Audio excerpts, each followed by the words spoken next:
Assalamualaikum warahmatullahi wabarakatuh. Waalaikumsalam warahmatullahi Waalaikumsalam warahmatullahi wabarakatuh. wabarakatuh. Ya. Kami dari kelompok 3 ingin mempresentasikan implementasi machine learning. Yaitu ada 6 orang, yaitu pertama ada Abimanyu Fadluddin Qais, ada Andrea Valen Deliko, ketiga ada Anissa Karinina, keempat ada Bagus Adewo, kelima ada Randy Saputra, dan terakhir saya Zainal Arifin Palenduri. Oke, yang pertama kita persilakan dulu untuk Kakak Nisa untuk menjelaskan tentang machine learning pertama ya. Silakan Kak Nisa. Saya ingin menjelaskan tentang convention matrix. Convention matrix adalah tabel yang digunakan untuk mengevaluasi kinerja model kualifikasi. Di dalam terdapat informasi tentang prediksi yang benar dan salah yang dibuat oleh model dengan membandingkan nilai aktual dan nilai prediksi. Dari convention matrix digambar sumber Y, baris menunjukkan nilai aktual dari data, sumber X, kolam menunjukkan nilai prediksi oleh model. Diagonal utama dari kiri atas ke kanan bawah adalah jumlah prediksi yang benar. Nilai di luar diagonal utama adalah prediksi yang salah.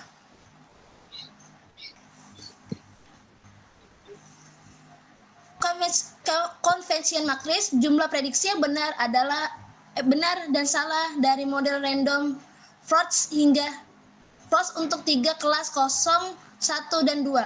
Kelas 0 baris pertama, model prediksi 10 kelas 0 dan benar, aktual juga kelas 0, tidak ada kesalahan kualifikasi, nilai off diagonal 0.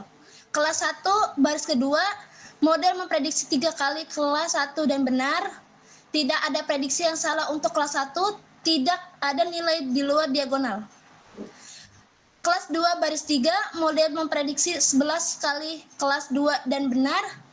Ada 2 kesalahan di mana seluruhnya kelas 2 tapi diprediksi sebagai kelas lain.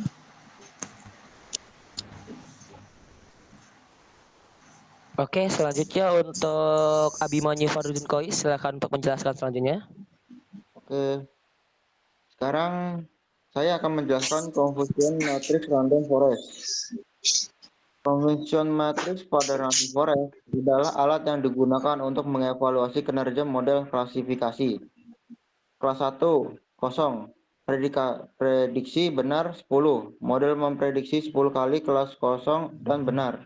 Tidak ada kesalahan, off diagonal sama dengan kosong. 2, kelas 1. Prediksi benar 3. Kesalahan 2 kali seharusnya kelas 1, tetapi diprediksi sebagai kelas 2.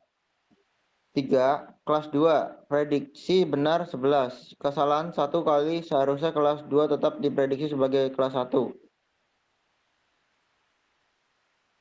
Berikut iris preprocess regression prediction.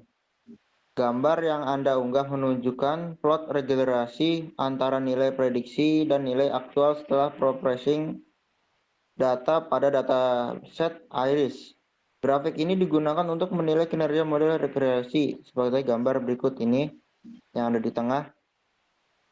Kemudian interpretasi titik-titik yang berada dekat dengan garis merah menunjukkan bahwa model memprediksi dengan baik untuk data tersebut. Penyebaran titik yang jauh dari garis menunjukkan adanya kesalahan prediksi, di mana model mungkin kurang akurat. Dari grafik ini, terlihat bahwa secara umum, model memiliki kecenderungan yang baik, inersitas antara prediksi dan nilai aktual, meskipun ada beberapa penyimpangan. Oke, untuk selanjutnya untuk Randy Saputra, silakan menjelaskan selanjutnya ya. Ya, selanjutnya ada correlation heat map. Korelasi adalah visualisasi yang menampilkan hubungan antara berbagai variabel dalam bentuk matriks. Yang pertama ada nilai korelasi berkisar dari 1 hingga 1.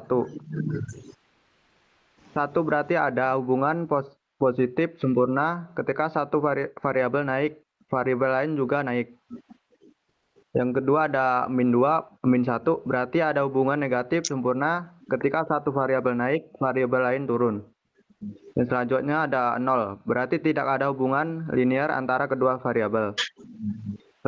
Selanjutnya ada interpretasi warna. Yang pertama ada warna terang, misalnya merah atau biru terang. Biasanya menunjukkan korelasi kuat, baik positif maupun negatif. Selanjutnya ada warna gelap atau netral, menunjukkan korelasi lemah atau tidak ada korelasi. Selanjutnya ada manfaat heat map, korelasi. Yang pertama ada mengidentifikasi hubungan, dapat digunakan untuk melihat variabel mana yang saling berkorelasi yang dapat membantu dalam pemilihan fitur atau memahami hubungan dalam database. Selanjutnya ada deteksi multi. Wih, anjing itu belum, coy. Oh, belum. Ah,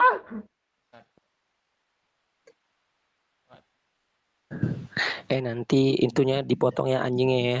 Gak sopan loh. Udah lanjut aja, ntar dipotong aja. Lanjut. nah, yang selanjutnya ada deteksi multineralitas. Dalam relasi, kita bisa menggunakan heat map korelasi untuk mengidentifikasi variabel yang sangat berkorelasi yang mungkin mendapatkan masalah multikomunitas. Selanjutnya, yang selanjutnya ada performa model.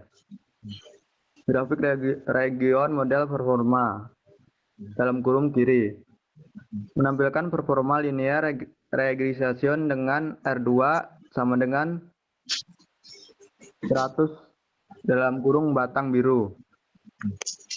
Menunjukkan model dapat menjelaskan 100% variasi dalam data. Selanjutnya ada grafik classification model performa yang kanan. Membandingkan akurasi logistik regression hijau dan random forest yang merah. Kedua model mencapai akurasi 100% dalam klasifikasi spesifik iris. Dipisahkan oleh gap putih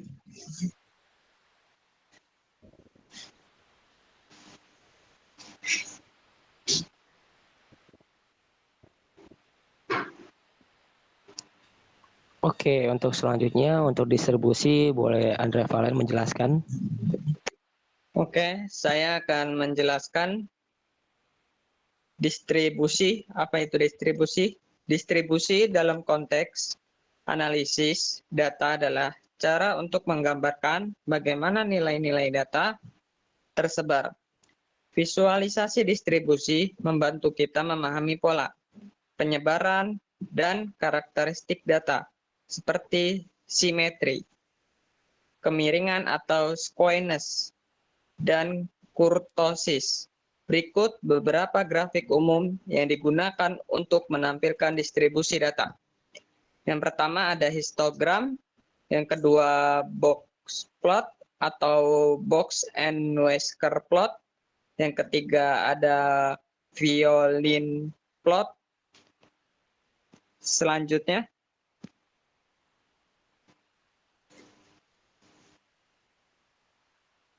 yang pertama histogram, deskripsi grafik batang yang menunjukkan frekuensi atau jumlah data yang jatuh dalam renteng nilai tertentu atau bin. Tujuannya untuk melihat pola umum dari distribusi data. Apakah data tersebut terdistribusi normal atau bell curve. Terdistribusi positif atau skewed to the right atau negatif skewed to the left. Interpretasi yang A, bentuk lonceng simetris menunjukkan distribusi normal. Yang B, skewed right berarti data cenderung memiliki nilai tinggi yang lebih sedikit atau ekor di kanan. Yang C, skewed left berarti data memiliki nilai rendah yang lebih sedikit atau ekor di kiri. Oke, untuk selanjutnya untuk Bagus Sadewo, silakan menjelaskan untuk Blogspot ya. Silakan Bagus. Oke, jadi untuk yang kedua itu ada Blogspot atau Box and Whisker Plot, yaitu adalah grafik yang menampilkan median kuartil pertama atau Q1, kuartil ketiga atau Q3, serta potensi outlier. Tujuannya untuk mengidentifikasi median data, rentang interkuartil, dan mendeteksi outlier.